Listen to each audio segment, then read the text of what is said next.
Hi, dog parents. My name is Julie Faith Nally, and I've been a professional dog trainer and behavioralist for well over 20 years. My goal with this site is that we basically will focus on how to teach the human to communicate to the dog in dog language. That way, you have a success rate that almost is 100%. So, the first part of this course, which is going to be week one, which is today, you are going to have a few things already set up. So let's go for that. I'm going to have a free ebook that I'm offering you, which is Speaking Canine Made Easy. All you've got to do is go to dogtraininganytime.com, go down to where the blog is, put your email in, and then I will send you out your free ebook. That's going to be really important as you follow these courses because you'll be able to go with me along with all your homework, review it anytime you feel like, and the notes are already there. But the second thing you're going to need then is still a notebook. I want you, even though this information is going to sound so simple as you listen to it, it's something that you really want to go back when it's with information that's really designed or directed just for you and your dog. So my main goal on this also is that you understand any dog of any age can be taught a new trick. Also that any dog from a rescue can be trained the same way.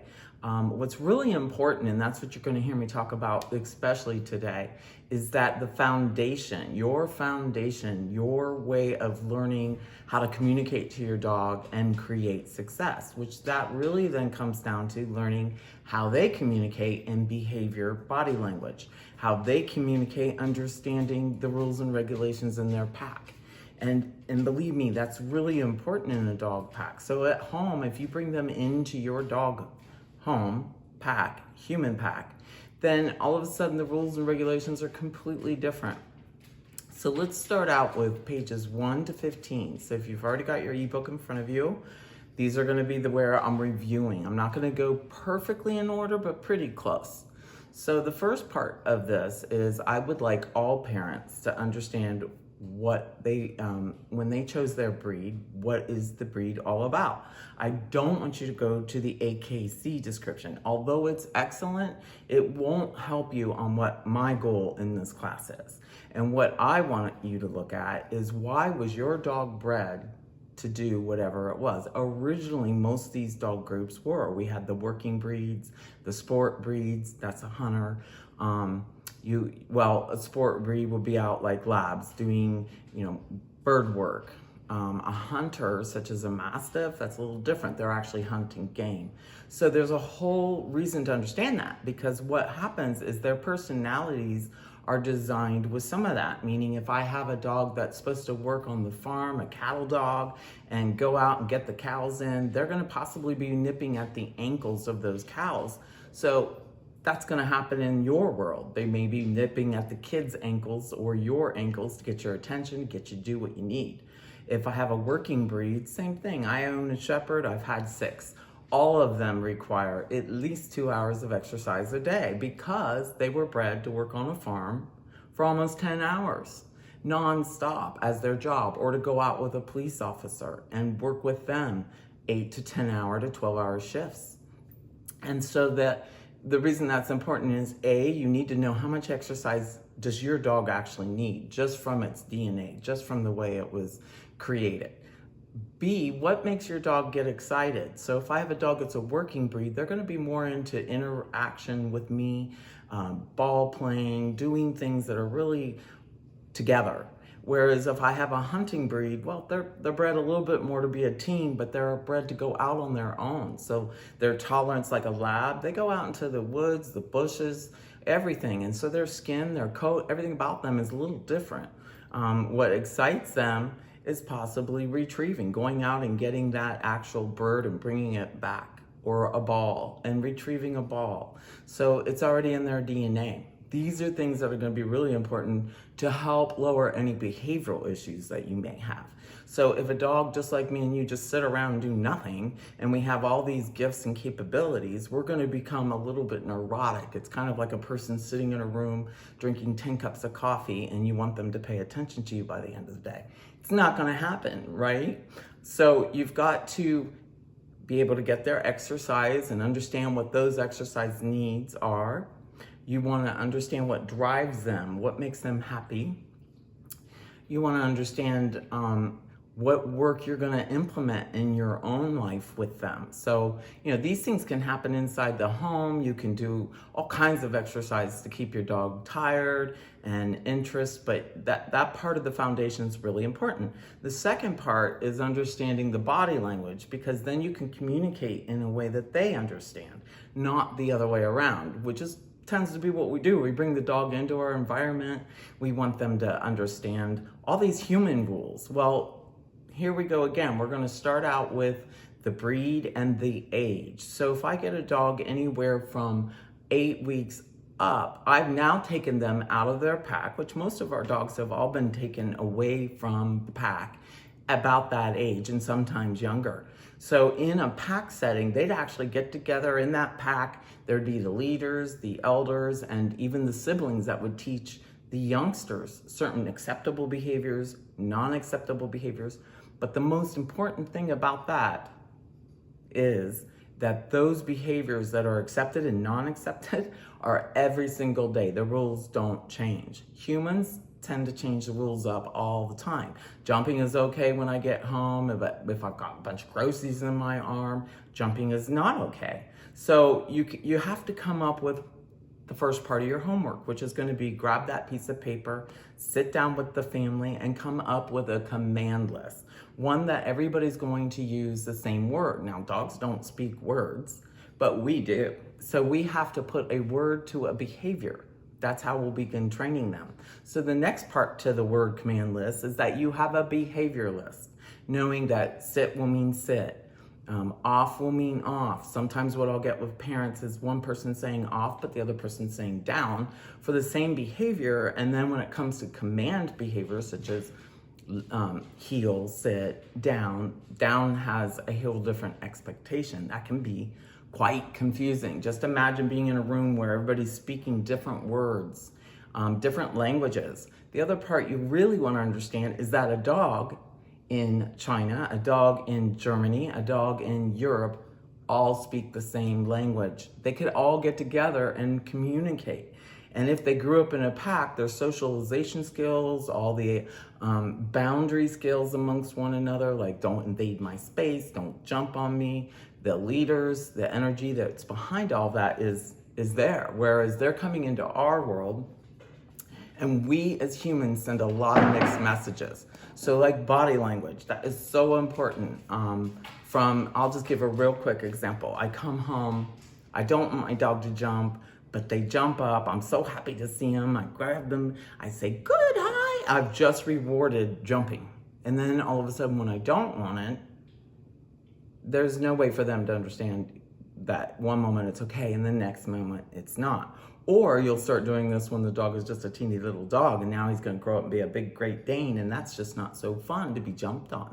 So you have to be consistent. Pick the right words, the right body language, which is what I will go over with you today.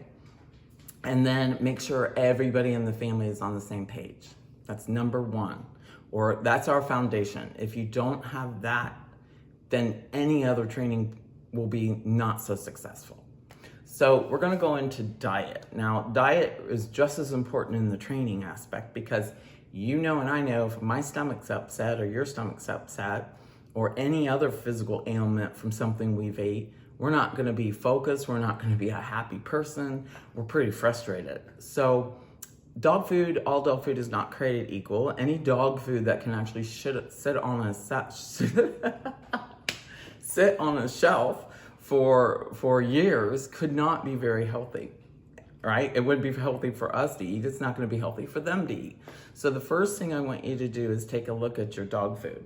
I happen to use only a couple of the brands. So Blue is the Wilderness brand that I love. But what's really important is that you look back in the ingredients, not what the front of the bag says to get you to buy it.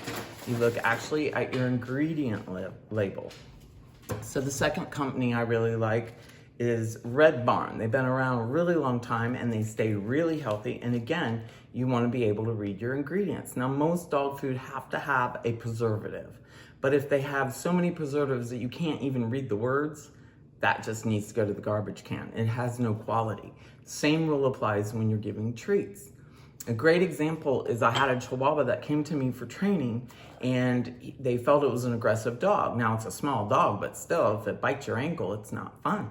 So I looked at the behavior of this dog and the attitude and the coat, and I had them change their dog food. Something didn't seem right. And we went to a more quality food. We got rid of all the junky treats. And within weeks, that dog was a very happy dog, went from aggression to social. So that's why I want you to understand this part is really important. What you feed affects your dog. We are what we eat. So we'll go into the diet. Your treats. I want your treats to be something that can be small and quickly edible. Small as a raisin, okay?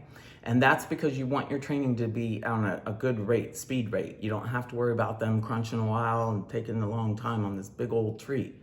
You also want to make sure that your treats, if I give 2 cups of dog food a day, I might take 2 cups of what I'm going to feed them, and that becomes their meal.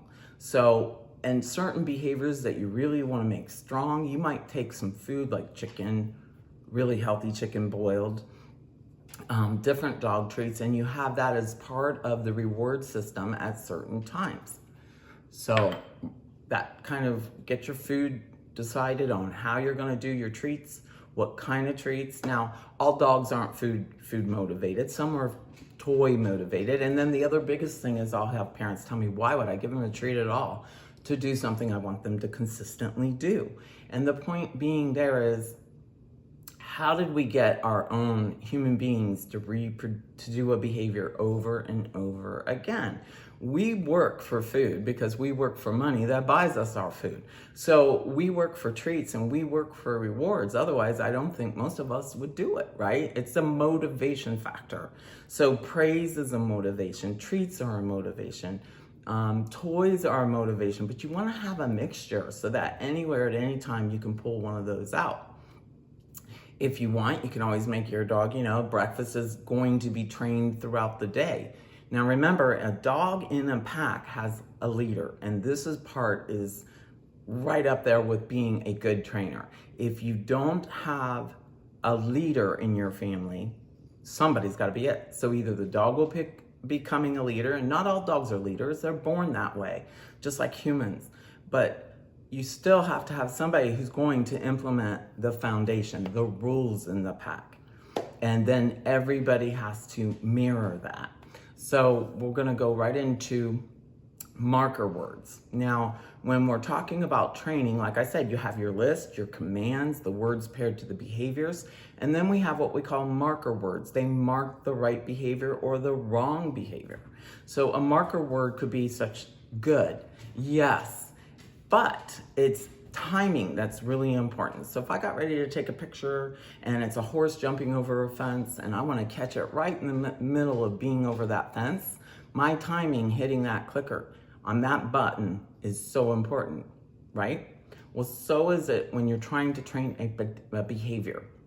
So if I'm trying to train a dog to not jump on me, once they, I need to know I don't want the jumping, but what other behavior is to replace that? So 4 paws on the ground, that would be the other behavior. My timing has to be really good to be able to say, good job, and reward that and interrupt or ignore the unwanted behavior. Now, if I've actually promoted this behavior, like I was saying earlier, you come home, the dog, you haven't seen him all day, you can't wait to see him, they jump up, you pet him, or friends and neighbors come over, the dog jumps up, they pet him. It's not the dog's fault at that point. It's the humans, all of the humans. They've been promoting a behavior and then they can't just tomorrow say it's no longer. That's kind of like, very stressful, right? Aren't we stressed when the rules just keep changing and we don't understand how to make anything work in that environment or make the person we're around happy?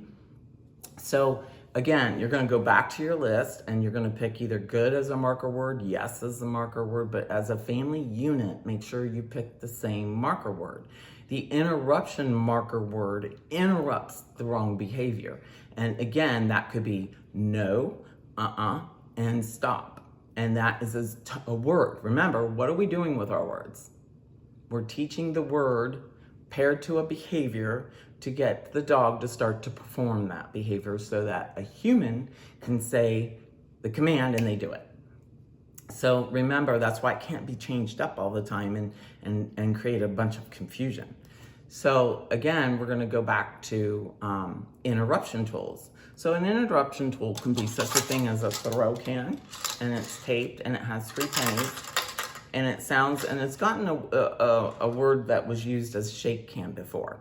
But the thing is, we don't just shake it, we actually toss it. Now, if you don't wanna use something like this, you can use what we call a toss chain, and you can get these like at Home Depot, Lowe's. They're the little links that would actually hold a lamp up. And so you can carry the toss chain in your pocket, and you'll be able to pull that out, interrupt the behavior with that, and have your paired interruption word, marker word, that will go immediately because your timing has to be perfect as you interrupt the behavior. So anytime you're training a behavior or interrupting an unwanted one, and this one will be, let's go into chewing up the house. I come in and the couch is all chewed up. And I'm gonna think that at that point, I'm gonna go over, get my dog, show them what they did and correct them.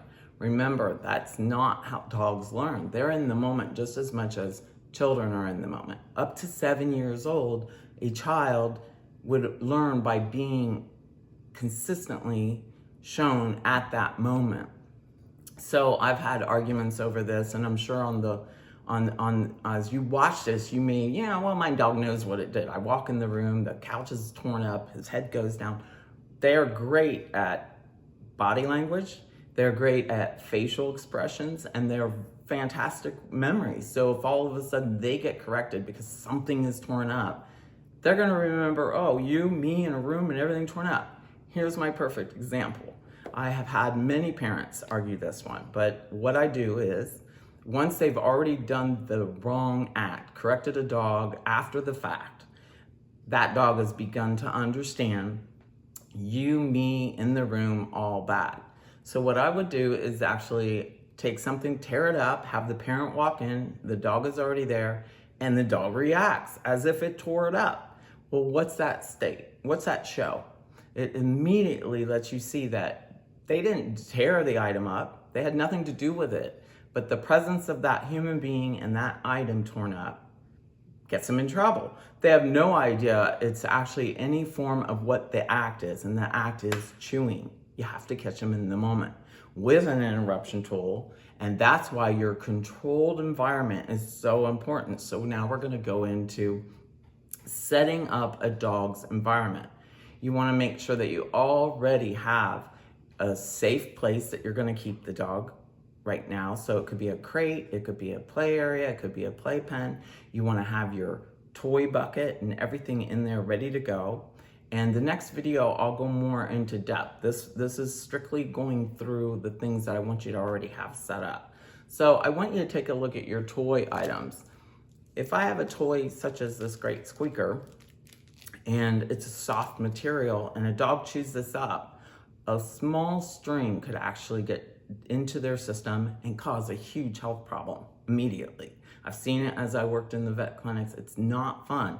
So if I have any dog that would consider these things cannot go into their toy bin, it has to be such things as harder items, things that they can't chew, Kongs, things that are actually stuffed. So in a Kong, I don't have my Kong with me, but you would actually, it usually has a hole and you can put the treat in there and then you can freeze that up. And they actually, it's a brain toy. So it causes them to chew, to get inside, to get to it, but it actually gives them enough time that it exhausts them too.